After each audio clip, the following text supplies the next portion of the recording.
ఇవాళ పలు చోట్ల వైఎస్ఆర్ ఆసరా 4వ విడత కార్యక్రమంలో భాగంగా ఏర్పాటు చేసిన బహిరంగ సభలకు ఆయన ముఖ్య అతిథిగా విచ్చేసి ఇచ్చిన మాట తప్పకుండా స్త్రీల జీవితాల్లో భరోసా నింపిన ఏకైక ప్రభుత్వం వైఎస్ఆర్ కాంగ్రెస్ నేతృత్వాన నడుస్తున్న ప్రభుత్వమని పునర్ఘటించారు. నగరపాలక సంస్థ పరిధిలోని బలగ ప్రధాన మంచినీటి సరఫరా కేంద్రం వద్ద 4 కోట్లతో నిర్మించిన 5 MLD infiltration gallery, collection well, pump house, water works అభివృద్ధి పనులు రెవెన్యూ శాఖ మంత్రులు ధర్మాన ప్రసాదరావు ప్రారంభించారు.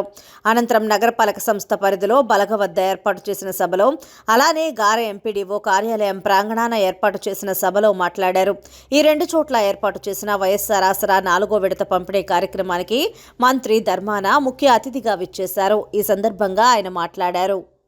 పాలకొండ రోడ్లో 2 వైపులు ఉన్నటువంటివి, ఇక్కడ వరకు గుడి వీధి వరకు, ఇక్కడ ఆదివరపేట, ఈ ప్రాంతాలన్నింటికి ఎక్కడెక్కడైతే త్రాగేందుకు నీరు సఫిషియెంట్గా అందడం లేదో అవన్నిటికీ అవసరమైన నీరు ఇవ్వాలని ఇక్కడ 4 కోట్లు ఖర్చు పెట్టి ఇవన్నీ తీరక వారు సంపాదన చేస్తున్నటువంటి మొత్తం చాలక ఒక రకమైనటువంటి అశాంతి ఉండేది ఇళ్లలో.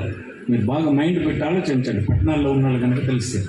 అశాంతి అంటే ఏంటంటే కోడలికి అత్తకి చిన్న మనస్పర్ధలు, కోడలికి మామకి, తండ్రికి కొడుక్కి, మనవడికి తాతకి ఏదో ఒక రకమైన అసంతృప్తి ఉండేది.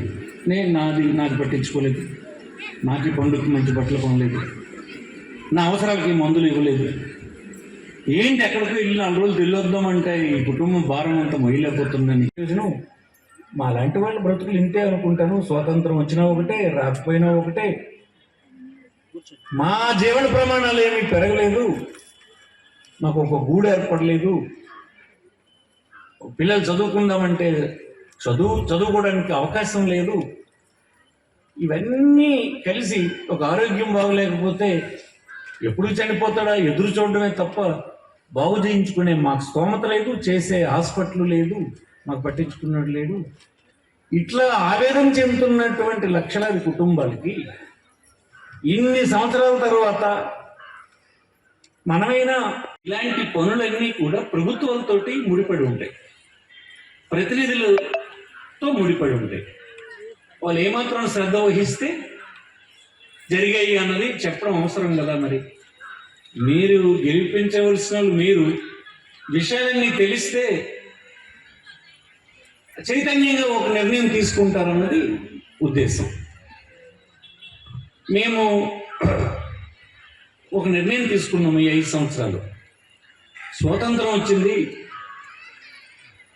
పూర్తయిపోతుందని అక్కడే చెప్పాను మీకు. ఆ సమస్య పూర్తవుతుందని, ఈ నీరు మరింత నీరు అందుకోబోతున్నటువంటి ఇక్కడికి వచ్చినటువంటి సోదరి మనందరికీ కూడా హృదయపూర్వక శుభాకాంక్షలు తెలియజేస్తున్నాను.